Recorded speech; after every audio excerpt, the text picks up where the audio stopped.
Hello, everyone. It is Friday. We made it to Friday. Hopefully, all of you all had a good week. I know that mine was definitely a busy one, but I had a lot of fun, a lot of good lives for sure. If you haven't checked all those out, definitely check those out.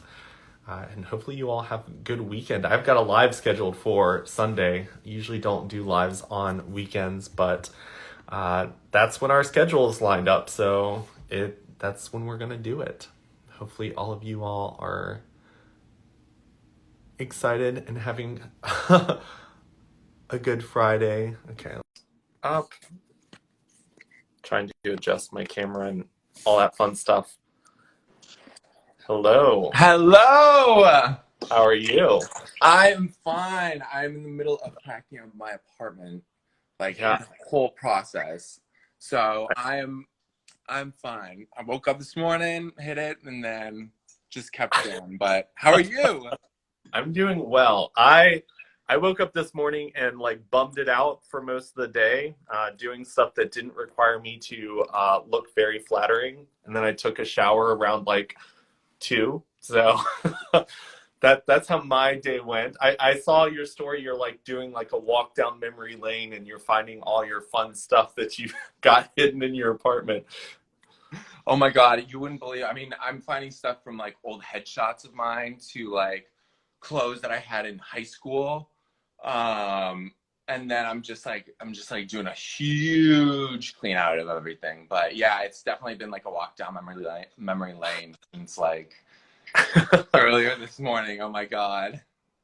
Yeah, I tried to help my sister kind of like adultify her room because she moved back into the home that we grew up in as kids, and it was still the way that it looked when we were kids.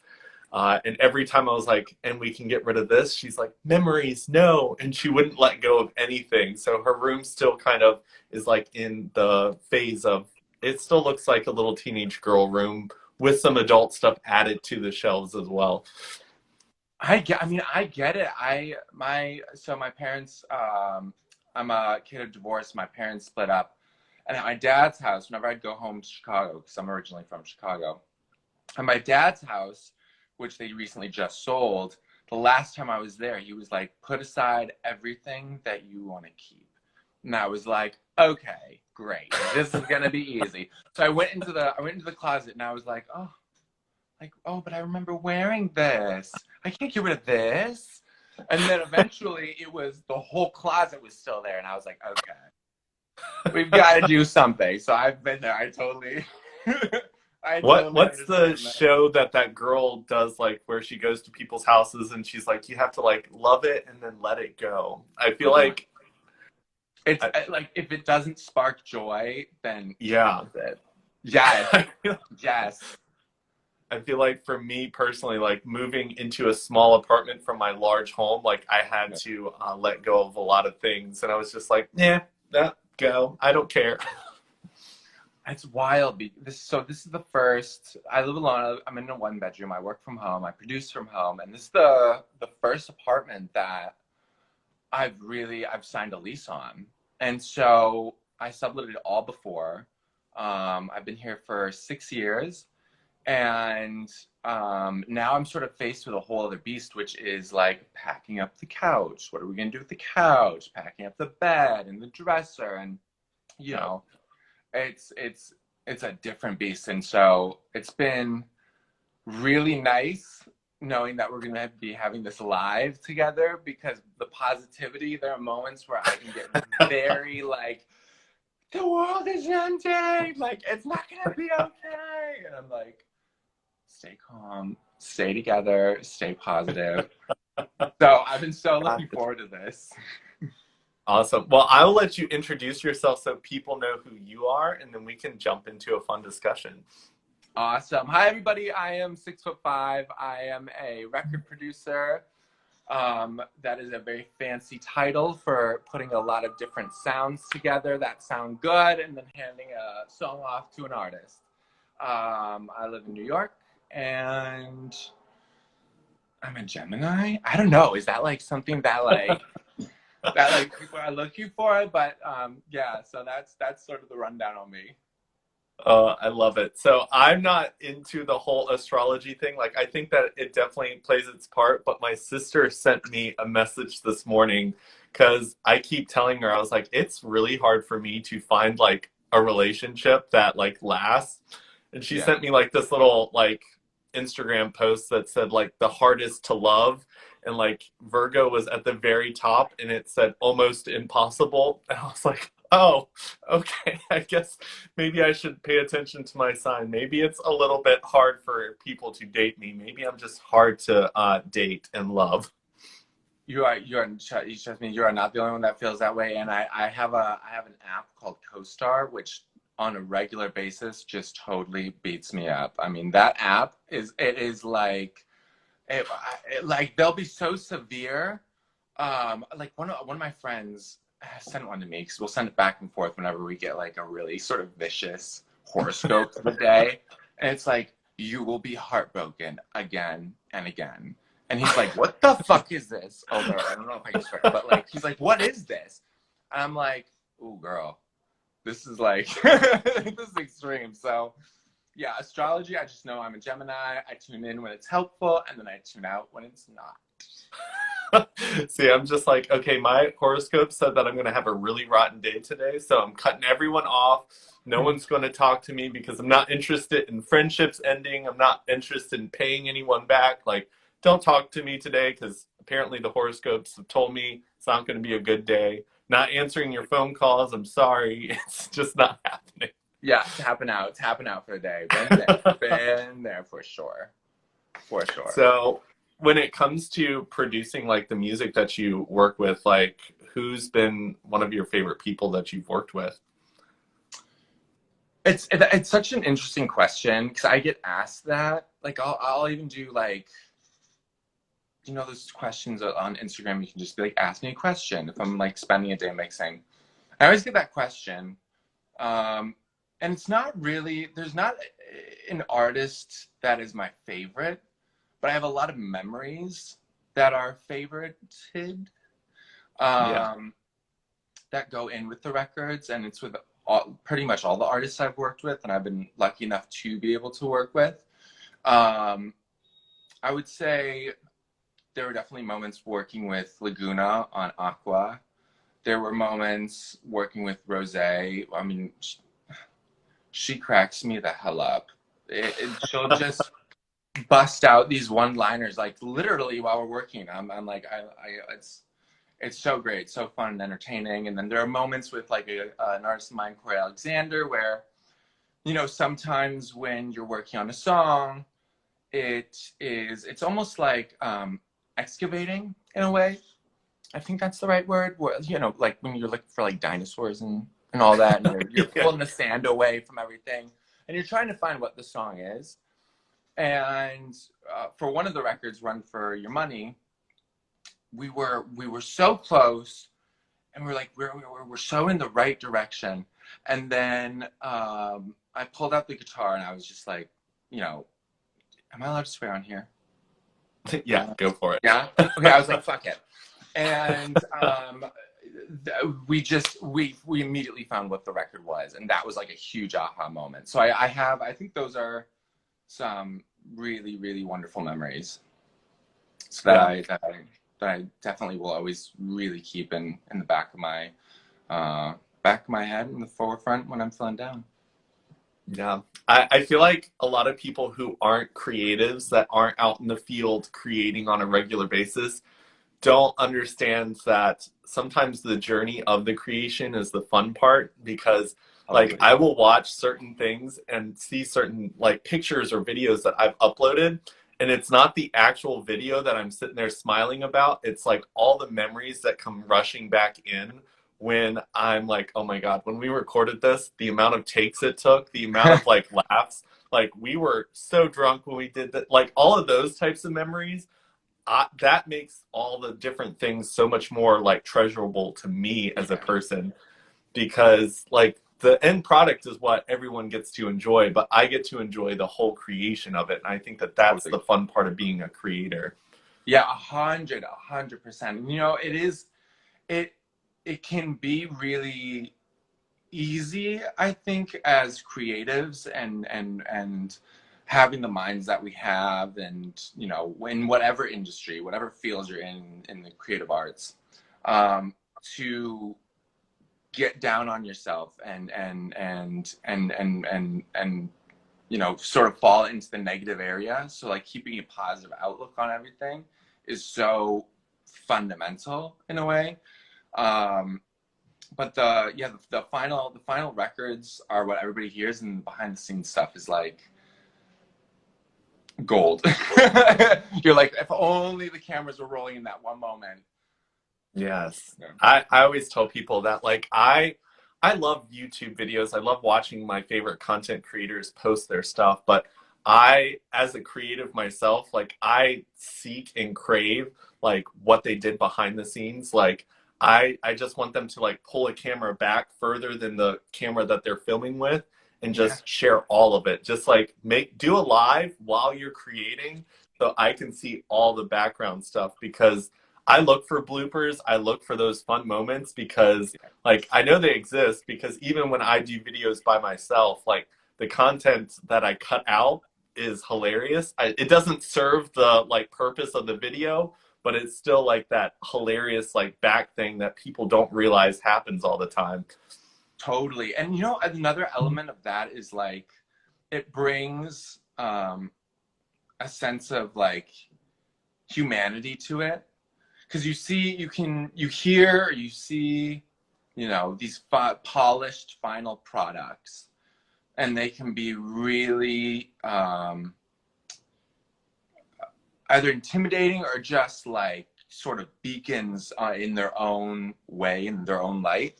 And so when you sort of get a glimpse behind the scenes and what it took to get there, you're like, oh my!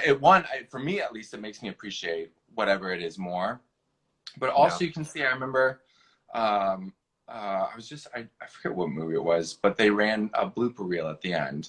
And I always love when they do that because you see them flubbing the lines or they're improvising, and then everybody just starts laughing, and you're like, wow, this looks fun. Like, this looks like a good time. And then you see people make mistakes, and you're like, oh yeah, everybody makes mistakes. This was not just one full cut or one full take. So yeah, I love that too. I love that too.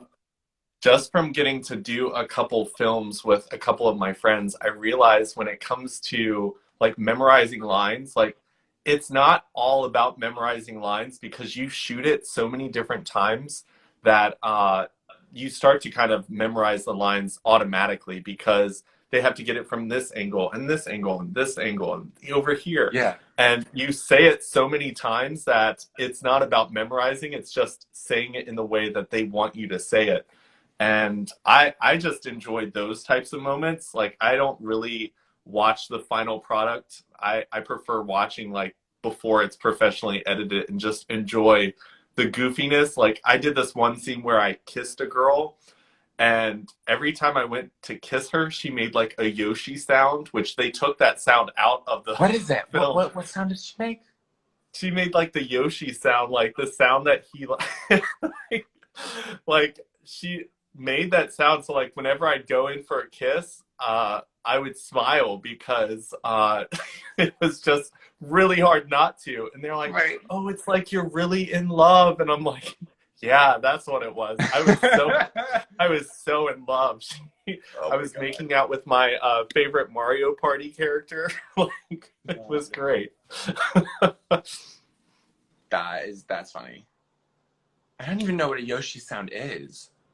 Oh gosh, I never played Mario Kart. I was a bad kid. I like played like Grand Theft Auto, and that was it.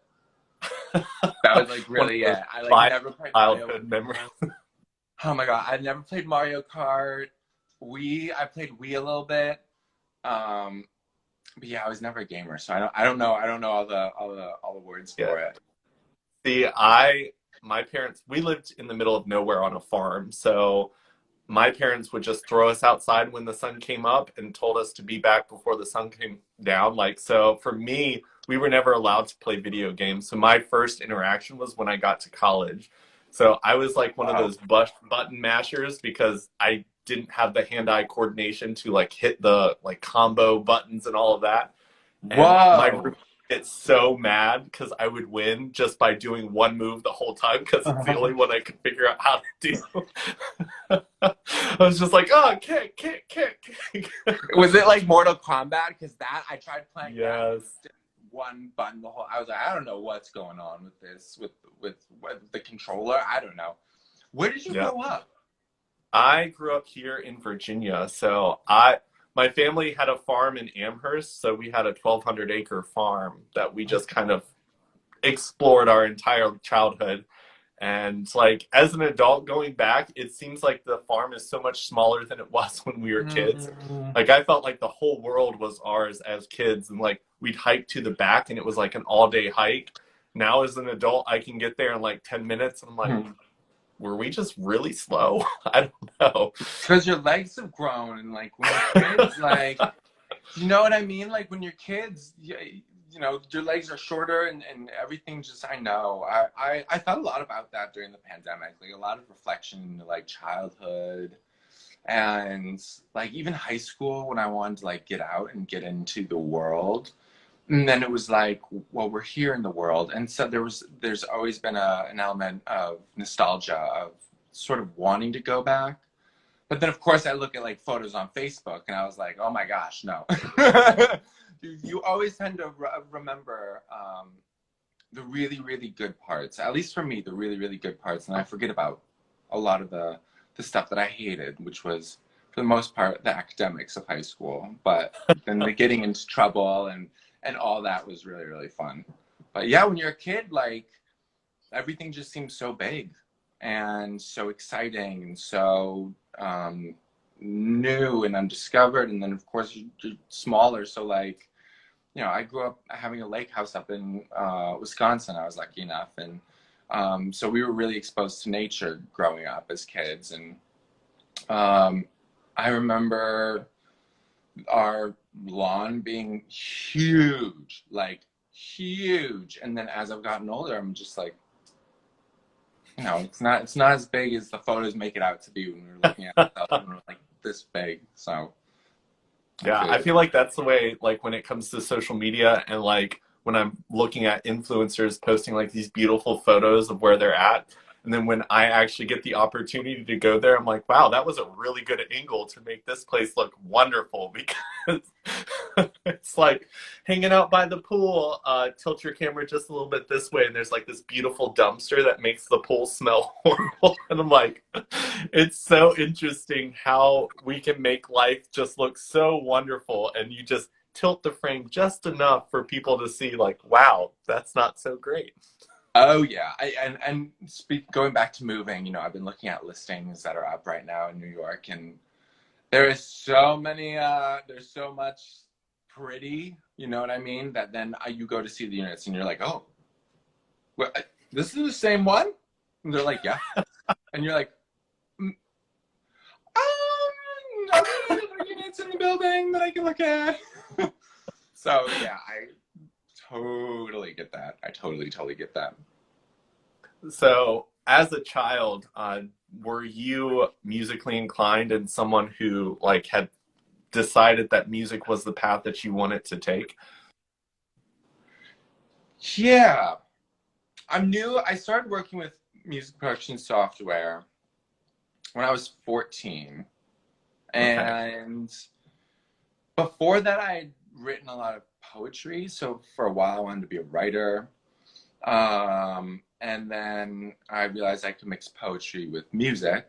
And I was playing the piano. And so I guess music has always been like a real consistent part of my life and growing up. And in a lot of ways, it saved me. But I don't think I ever thought being a musician was gonna be the way that it would go. For me, it was very, I almost call it like a closeted musician. So I was doing a lot of musical theater, and I went to school for musical theater, and I wasn't putting music out. It was all just like my close friends knew about it. And it wasn't until I graduated that I started submitting things, demos, and lyrics out to different and record labels that then I was like, okay, this is what I'm doing. And since then, I think that was 2017. Yeah, it was 2017. Since then, it's just been music. Like this, it's just been my life. Even when I would have, you know, side jobs and make ends meet. When I was an artist, I was still writing all the time. Yeah, I literally found scraps of paper today on the back of like old menus we would toss out with just like writing and ideas. But I wasn't always sure if I wanted to go into music, but here I am. It's been really Yeah. exciting. I always find it interesting when people like go to college for their passions and then college almost dries the passion up because when it comes to your college career, like they get you to do things that aren't really anywhere close to what you love doing. I know that some of my friends, like they had to take opera classes in music and they absolutely hated it, didn't want anything to do with it. And then like all the music theory on top of it, they're just like, you're killing Yeah. my passion. And it's very interesting when like people, I almost feel like society teaches us the mindset that like artistic creative jobs aren't things that you could ever like career in. You could Mhm. do it as a hobby and it creates this Mhm. mindset, and then college tries to give you so much information because they want you to be well rounded, which a lot of it's absorbed but some of it's just looked at and thrown away. But the people who like see people like you creating stuff a lot of times don't know the backstory of like there are other jobs on the side that I'm doing. I don't post them on Instagram because it's not cute, but I Yes. do other things. It's not just wake up in the morning, start producing, go to bed with a smile on my face because something came out. Never, never, never, ever. I actually I wrote, and I wish I put it on my uh my feed, you know, my page. Um, because it really is, at least for me, Instagram is a portfolio, and I really treat it as such. I mean, with stories, you sort of get like a closer view and look into my life and me, and um, you know, even during my lives as well. But for me, it's really a portfolio based Yeah. in my head. But it does tend to run into this sort of everything is perfect and smooth sailing. You know, when I lost a gig that Vogue was going to be covering at the Four Seasons because the whole restaurant shut down, and I lost my recording contract. It was the end of it, ended that same weekend. I was a wreck. I was almost inconsolable. I was going through a breakup at the time, but you didn't ever see me post that on Instagram. You know, there was none of that. Times where I would fall behind in rent because I couldn't keep up. And the struggles that really came with that, and the panic and the questioning of like, what am I doing? You never see that on Instagram. There are so many moments in between the posts that happen that are not all, you know, great and wonderful. And it is hard, and it is a hustle, and it is a struggle. And you know, being a creative, you you do it because you love it, you know. Yeah. And um, but it's not always kind. It is not always kind, but on social media, there is absolutely always a tendency to show, you know, just that side, the light, the bright side of the moon, as opposed to the dark. But yeah, I'll have to find that post. I'll send it to you because it's a really good one. I spent a lot of time thinking about it and writing it. Yeah, I stole one of your posts off of your story today with like the girl standing in front of like the poop emoji, and then the Yes. other one like holding up the art that she spent a lot of time and put a lot of heart into. And I think that that's an amazing representation for people to realize that, like, please don't like define your value as a person based upon the likes that you get on social media, because it's all about an algorithm. It's a computer. A 100%. computer is choosing whether or not your image goes in front of a large audience or it does not. And sometimes they're face value, we look at images first. That's how social media works.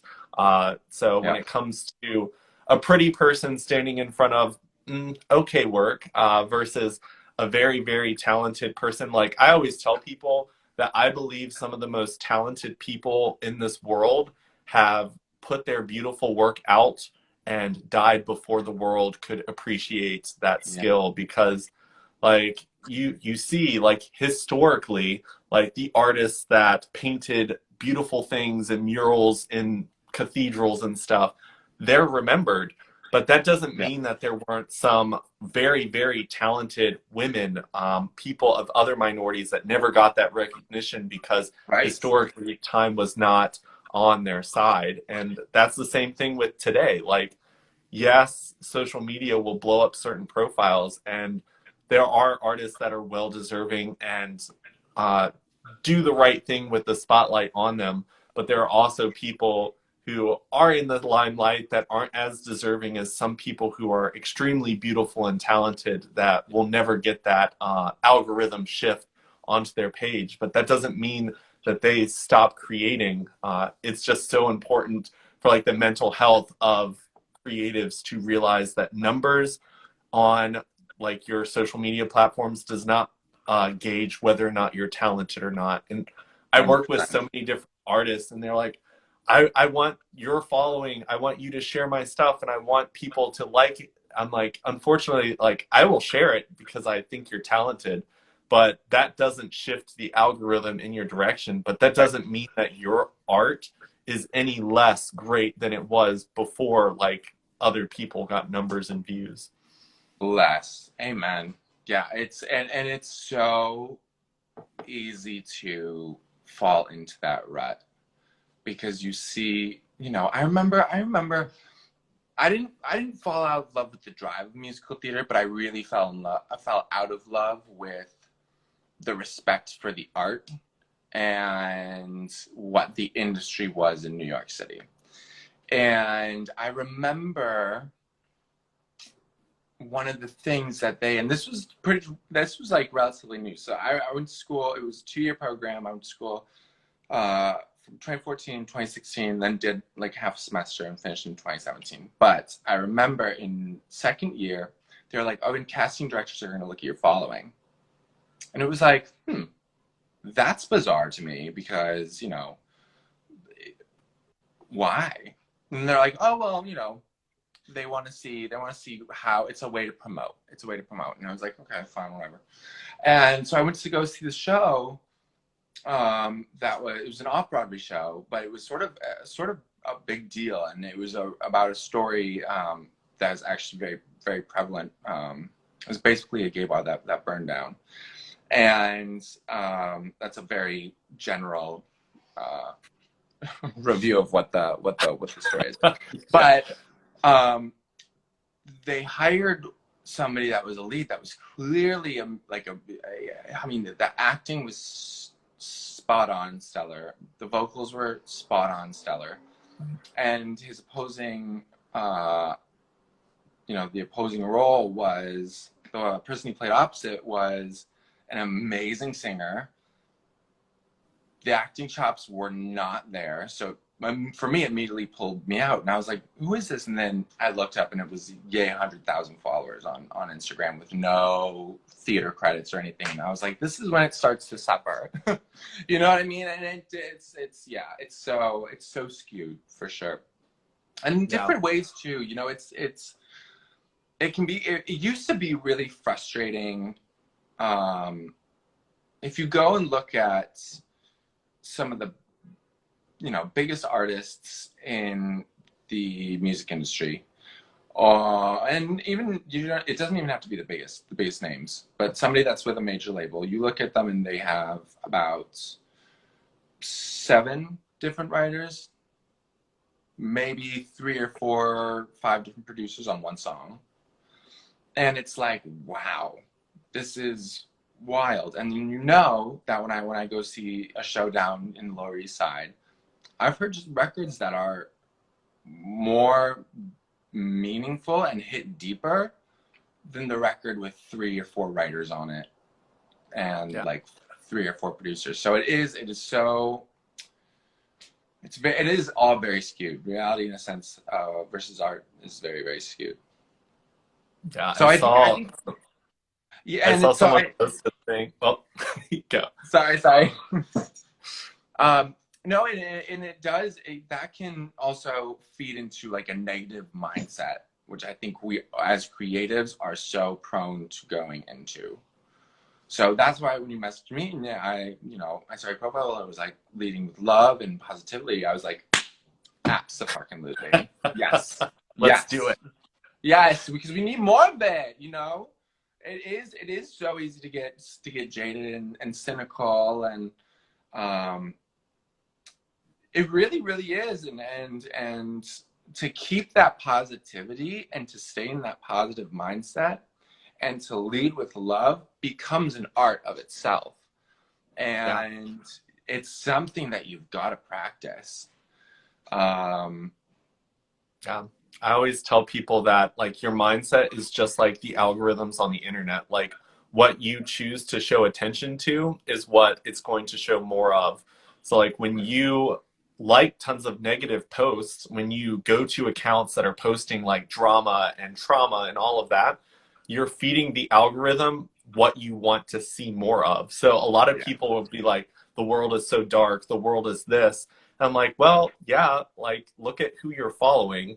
Whereas if you follow other artists that are like going out there and making a positive difference, when you're following people who have that brighter outlook on life, you start to yourself see that same light when you look out in the world. Because I was talking to someone yesterday, we were talking about like the face masks and how people like wear them. For me personally, when I go out, I see the larger portion of people wearing face masks. And for me, I'm proud that people are doing that. Yeah. Yes, there are people out there that are loud and proud about not wearing them, but the larger portion of people when I go out are being respectful. They're doing the social distancing. And I spend time focusing on those people and applauding those people because at the end of the day, like you can see the good in the world. It does exist. It might not be what gets news companies ratings. It might not be what sells well on social platforms. But like, I think that there is a strong need for that. But I think people need to realize that if they think social media is negative, like I've had tons of people say, oh, I deleted Instagram, it's too negative. And I'm like, it's because you follow a lot of negative people. Like my feeds and my stories are full of all the things that I share on mine because all the people I follow share inspiring things. So that's what I look for. And I also learned that when it comes to like celebrities and stuff like that, there are so many people out there trying to argue why their art should be seen instead of just putting their energy into creating it and the right people will see it and share it.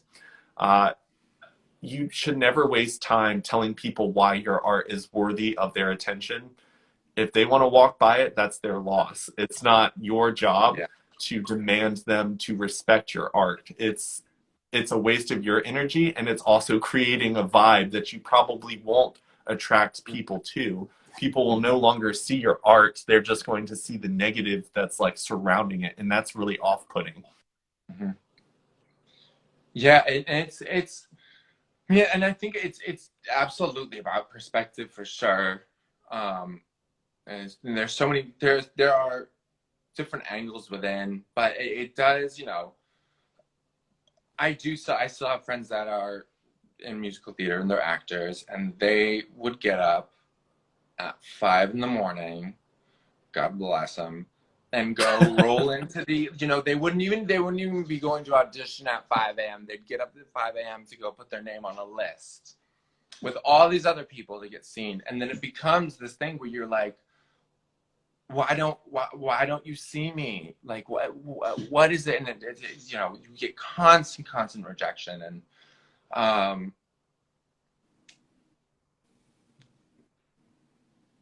it does inspire people, though, I will say, for every action, there's an opposite reaction, to take matters into their own hands and create their own art. And that's something that I've found really inspiring. It's sort of like a twist, turning a negative into a positive. There are people that I know that were in a really dark place when the pandemic was coming, and when quarantine happened and everything shut down. They took up learning music production, or they took up reading books on acting that they had never otherwise would have probably not, had it not been. And then they leave a year later and they have this abundance of knowledge of stuff that they didn't know before. And now, I have a friend who was in musical theater, and now he's in music and he's working and he's putting out his first EP, and I'm like, you go. But yeah, I agree. You should never have to explain why somebody should love your art. Yeah. And I think that you kind of touched on something that I try to get people to notice as well. Like, we know that there's a lot of people who are underrepresented in the platforms that exist out there, whether it's Hollywood or other social platforms. And I always tell people, like, when it comes to like roles that exist, and people have said like there are not enough roles for this type of person, and I'm like, then write it, create your own. Like, thankfully we live in a time where we have access to things that people before never did. Before, Hollywood was a gatekeeper for who was allowed to be a celebrity and who wasn't allowed to be a celebrity. Whereas now we've got YouTube and we've got Spotify, we've got like TikTok, all these different platforms where we no longer need someone's like approval for us to say, hey, look what I've got. And I think that as long as people realize that like the numbers don't really matter that much, just do it for the right reasons. Like, don't create content because you want to be famous, create content because you love creating content. Yes. Oh my God, yes. If you do anything for fame, I mean, prepared to be disappointed, I would say, unless you like really have a platform and like release a sex tape or something. I don't know. Like, it's I'm thinking like Kim Kardashian and whatnot, and but yeah, you definitely, if you're in it for the outcome and the fame and all of that, it's just gonna eat you alive. It's gotta be about the art, and it's gotta be about the passion. And you touched on something that has always been really interesting to me, is because now with all these capabilities, when we first started today, I was like, I'm packing my apartment because I work from home. I run a studio out of my apartment, and I have downtown studio quality equipment. And now you're able to produce a record in your bedroom. So these artists don't have to go to, these major labels. They don't have to get the biggest agent. You know what I mean? It's very, you're able to do it on your own, and that scares the upper hand. It's because that power is sort of being taken away. And it's sort of blessing us because it's sort of parting the clouds, and we're able to have light shown? I don't know. I don't know. But brought down, blessing, these other artists that really are just come up on their own.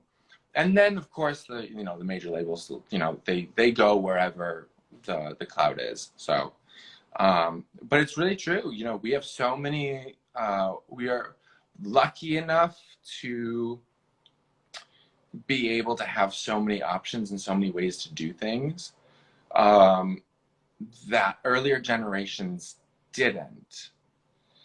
And I was thinking about this a couple of days ago. There was a there was sort of a there was an article, and it was talking with this artist, and it was talking about how much the music industry has changed from even the early 2000s to now. I mean, like substantially, mind-blowingly. You know, it started with LimeWire. When I use LimeWire. I used it. I don't use it now. You know, I got Apple Music. Like the STI of for your computer. Yes. Oh my the God. wrong thing. And then gay porn would pop up, and I'd be like, "Oh, it's a virus, Mom! It's a virus!" You know, I'd blame it on her. But you know, so then that was introduced, and then that became streaming. You know, don't even get me started on how much artists get paid for per stream. That is its own other horrible, horrible beast. But these other artists from, you know, pre-streaming and pre-being able to produce in your bedroom are like, oh my God, what the hell? Like this generation has it so much more easier. And I don't think it's easier, but I think we were, and not by choice, you know, you can't choose when you're gonna be born or what generation you're gonna be born into, but you know, we do have so much access and accessibility to, you know, literally produce records in our home. So it's very interesting. It does scare the upper hand, I believe. Yeah, and I mean those companies that existed that made the money before we were able to do it at home are still in the process of finding ways to continue to make money, while a lot of times they're not doing as much work anymore. Like I know that when it comes to when you look at how much they have to pay celebrities that literally have lawyers backing them, and then how much they pay content creators, who I almost feel like content creators have a more loyal following than most celebrities do, because there's a more authentic connection between a content creator versus a celebrity. Because a lot of times celebrities, the only time you really get to see the real them, if that's even there, is during like interviews. So a lot of people fall in love with celebrities because of characters that they play. Whereas like content creators, they're like, hey, here's the room, here's my bedroom, it's messy, don't look. Right. You can fall in love with them for that, and they become loyal, like supporters and almost friends online. Whereas like celebrities don't really have that standing. It doesn't always translate into content creators are actors or content creators are musicians. We've learned that from when like YouTube Red decided to start like casting YouTubers. Not all talented actors. It's a hard thing. I would never consider myself an actor. It's hard, but it's definitely an interesting transition to see how content creators are making that shift. And right now, like even yesterday, like I was talking to AJ about how I monetized my stuff. Companies love when content creators grow quickly and don't know how to do that, because they're going to get stuff for free, and they make you feel like you're so lucky to work with them. And then you see another content creator right beside you, and they're like, they had to pay this person $6,000 to do the same thing that you just happily did for free. Right. Yeah, there will, I think there will always be that. I call it like the upper hand. But I don't think that the accessibility is going to go away. And I do find that, you know, I have a couple of like really, really loyal, I guess I would call them fans, but I'm also like, I've become friends with them in like the last year, who are really, really, really, really sweet. And I would rather see them and talk to them and interact with them than have thousands of people tuned into a live where then it's comments like, because then it just becomes, you become so I don't want to say you become like a robot, but it just those things don't. You could become disconnected. There's that, there's even more disconnection than we have already today, living with iPhones and all that. But yeah, I know exactly what you're saying. I 100% agree. Yeah, I think that also it's fun to be in a creative scene and be able to connect with fellow creatives because I think that we all start on our own journey. I always say that creatives and like LGBT people are very similar because a lot of times we're born with that creative like brain and we want to be Yeah. creative and we're always born into a creative family. And so the skills that we pick up are a lot of times very different than the skills other people pick up. Like for Hmm. me, I started editing YouTube videos on Windows Movie Maker. That was I remember Windows Movie Maker. that was a nightmare. Yes. I would never wish that upon anyone these days because like that was harsh. But like jumping from platform to platform and learning as I go, like content creators like love working with each other and it's usually like a very mutual relationship because we're sharing back and forth. And I think that when it comes to that way, like content creators are more willing to work with each other because Yeah. like I'm sure when you work with new artists, like you get new things from each of them that now you can Yes. kind of share with the next people that you work with. Be like, hey, this person did really well with this. Like, let's try it with this. And you can like enhance everything by the small pieces you pick up along the way. 100%. It's so. I mean, I have such a range of personalities that I work with, and I've learned so much from all of them, and it's really the cherry on the cake at the end of the day is one that they're luckily they're all really really wonderful people. I don't really like to work with negative people or mean or bad people, but in terms of the cherry at the end of the day is that while working with them, I'm also learning stuff that I didn't even know before. So it's you're progressing in so many ways as a person and an artist, and it's amazing. It's really really really amazing. Yeah. I like to tell people like that imposter syndrome that a lot of people feel. And I know a lot of Yes. people are talking about it these days.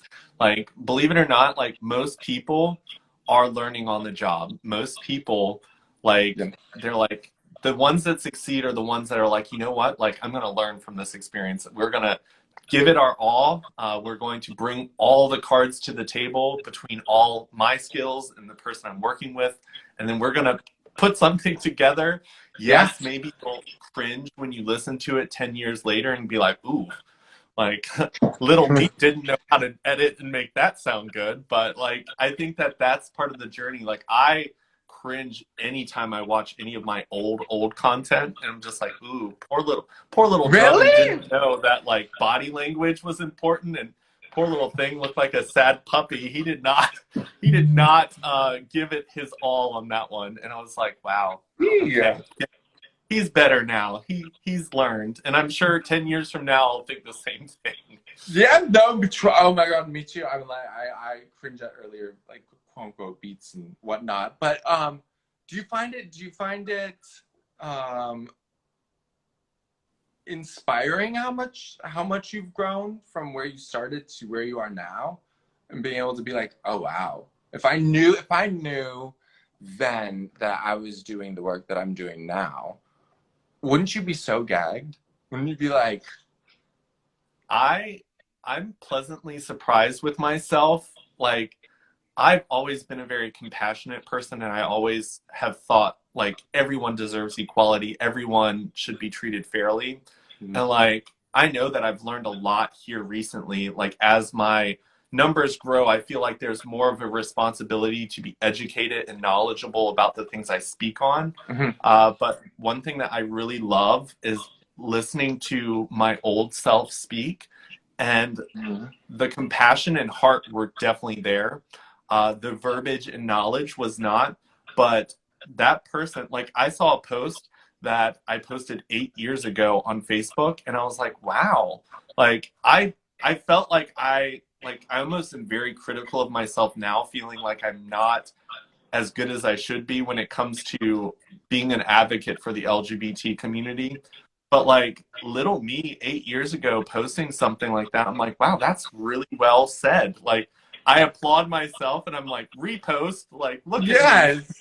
doing the work even back then when I didn't even like I was less critical of myself back then because I just spoke from my heart, which I think is a sign that like when you are coming from a place of heart and a place of really wanting to do the right thing, like you can't really go wrong. Like your heart isn't going to mess you up. So like following that, and that's career wise, that's like relationship wise, like I think it's so important for people to realize that like if you let your heart guide you, which isn't easy, the world doesn't tell you that that always is the right way to go, Of but I course. think that you can't go wrong doing that, which I think No. I learned a lot from my younger self now, which is kind of funny. Yeah, that's, I mean, well fucking said. Amen. I mean, leading with love, yeah, I don't know how you can go wrong with that. I mean, I can see somebody making mistakes, but they're like well-intended mistakes. You know what I mean? Yeah. And there's so much. I remember thinking, you know, there's so much negativity in the world that you've got to find a way to be a duck, you know, let the negativity be water that just rolls off your back. Like you can't let other people's stuff affect you. And I'm sort of I relate to you. I've looked back at different posts that I made when I was younger, and I was like, you know, I don't know if it was that I was more optimistic or if I was more naive in a sense. But growing up, you get exposed to so much. I mean, especially now with like I think about my little cousins with social media. I mean, I mean, talk about brain over life. But you get exposed to so much over the years, and so much. You know, heartbreak, whether it's in relationships with people or your beliefs not being, you know, real, or you know, everybody suffers from heartbreak, I think, in some way, in little ways, every day to a degree. But you know, I look back and I'm like, wow, like younger me was very, I wish I could tap into that sometimes and just like steal a little piece of his brain and get a little spark back and have a little extra two sparks going, you know? Yeah. I definitely feel like sometimes like the younger me was recording YouTube videos so that the older me could go back and listen to it and learn something. Like I love they were a that. little life coach before I even chose that idea. Oh my God, bless. Yeah, it's wild. Getting older is weird. Getting older is very weird. I mean, Yeah. I like, always tell people because I think that a lot of times the negativity can really get you in the wrong mindset because like I've heard people they're just like I mean there's so much wrong like what is one small thing that I'm doing to help at all, and I always tell people like you can't give up being a good person and adding positivity and light to the world just because there's a lot of darkness. Like one light may not like put out an entire like corner of darkness, mm, but you did add something to another person's life yeah, that is creating a positive ripple effect in that day. And I think it's too often people are like, well, I don't have enough to put out the full like fire over here, so I'm just not going to do it. Whereas if you instead think like, you know what, I did something good today. Like I made a person smile today that yeah, yeah, he wouldn't have smiled if I didn't do what I did, and congratulate yourself for that instead of like looking at like there is so much going on in the world right now that like people ask me what my opinion is and I'm just like there are days where I literally just cry because of how horrible the world is when I look yeah. out into it. but I also have to realize that I'm doing a lot of good too. Yeah, And you that's are. my journey. That's what I want to do. Like, if I allow myself to just view the horrible world every day and that's the only thing I looked at, I would lose hope as well. But, like, for me, I'm like, you know what? I don't live in the Middle East. I don't have education around that. I don't really know too much. But there are people here right next to me that I walk by that I can do whatever I need to do that day to make their day a little bit better. And that like becomes a ripple effect. And if you Yeah. stop, if you allow bad things in the world to stop you from doing that, then you're doing a disservice to the community that you do have the ability to make a positive change. Yeah.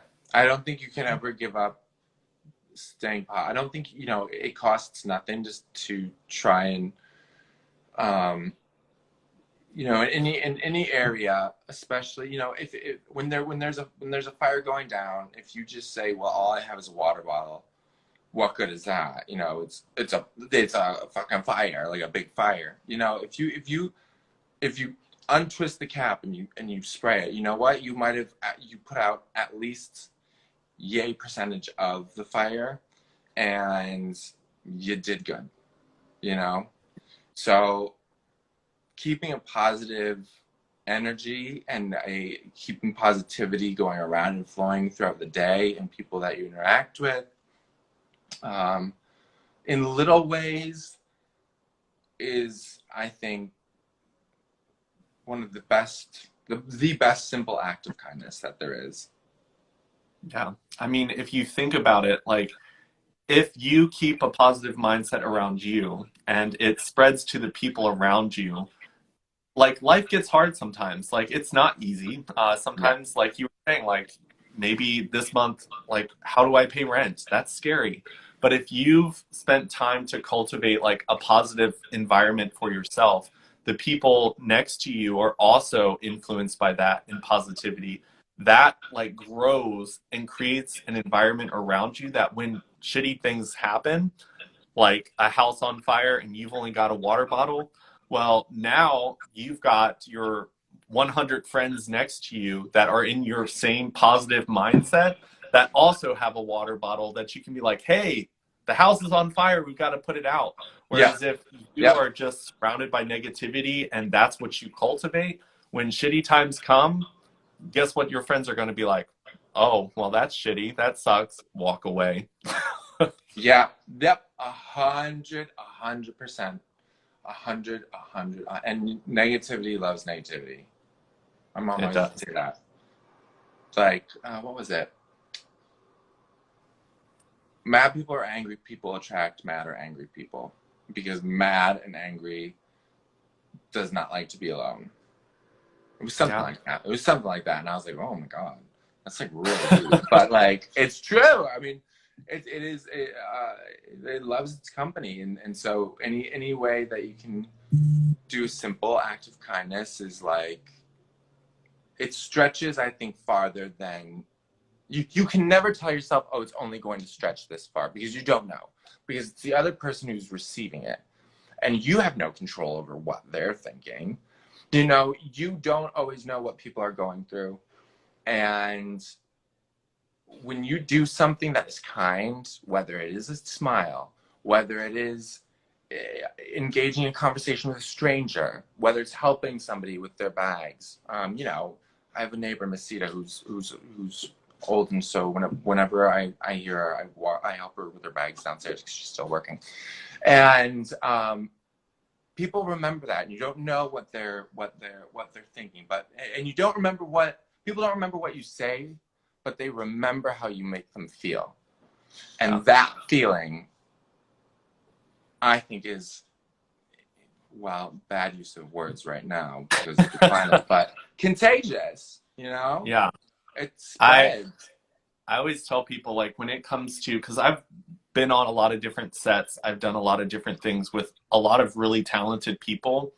And the one thing that I've done that keeps me going is just like having fun with the people that are there because like I will always be remembered as the person that made someone laugh. I Yes. bring that with me everywhere I go and I can't tell you how many like recastings I've had just because I made the photographer laugh on a set and they suggested me to the next person that they worked with. Or I worked with another model who I just made her like day, and she tells someone else like, hey, I know a great guy that would be perfect for this. And it's building those types of relationships. Like there are people who walk onto sets, they're like, I'm the shit, I'm beautiful, like pray to me, worship me. And I'm like, you're not cultivating a great relationship. This might be the No, last time you're ever casted. No one's gonna want to work with you.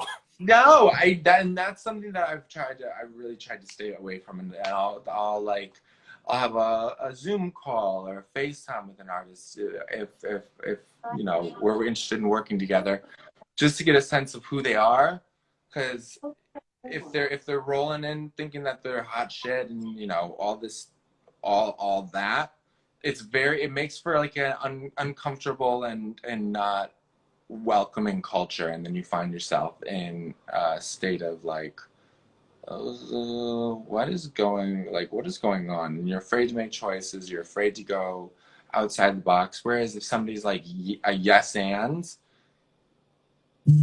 you always win, and it's not even always saying yes, but it's also how you phrase it. If it can be, if you don't like something, instead of saying that's bad, it's I think you can go farther. I think we can go deeper, and that is inspiring. That's a positive twist on what you actually really are saying, that inspires a challenge to grow. And you know who knows what comes from it, but it can only be good, in my Yeah, opinion. I always like when I'm working with clients, like the first thing that I listen to and pick up on is what they are saying and how they're Yes. referring to. And it's so funny how many people attack me when I point out their verbiage. But like I was telling my sister earlier, like I hate doing dishes. Like I absolutely hate doing dishes. So like I will leave things in the sink. But like for me, when I want someone to do something for me, I'll be like, I really like when you do this. Like I really appreciate when you do this. Versus some people are like, I hate when you do this. Can you do better?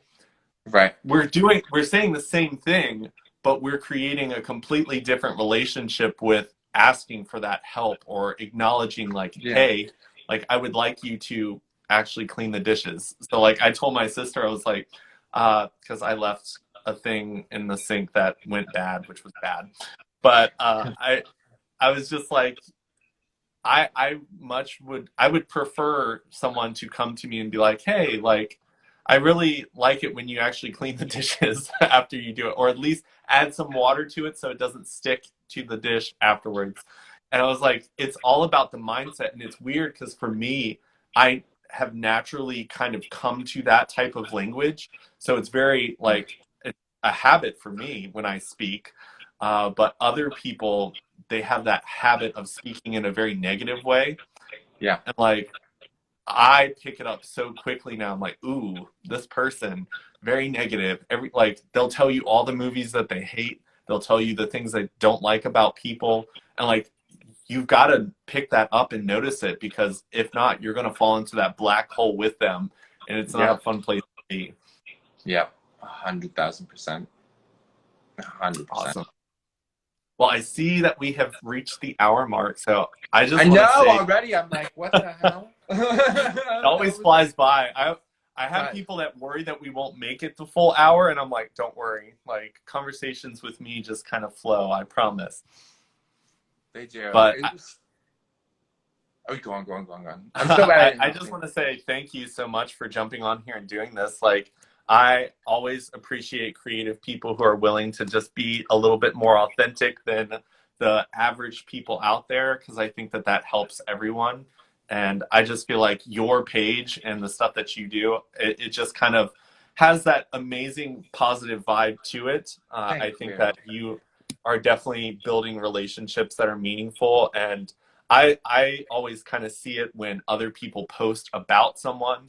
So seeing like Rose and other people post about you, like it kind of shows the vibe that you put out because they're also kind of like magnifying it and putting it out there for the world to see. Well, I'm so glad that you reached out, and this was I've been looking forward to this.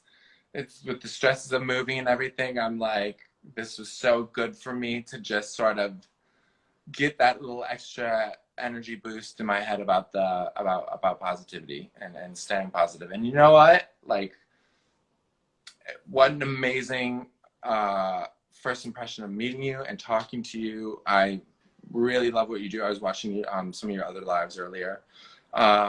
So thank you so much for having me. It's Yeah, been really, really, really nice. no problem. And I'll let you go so that you can do the rest of your packing. Good luck with that. I know Thank that you.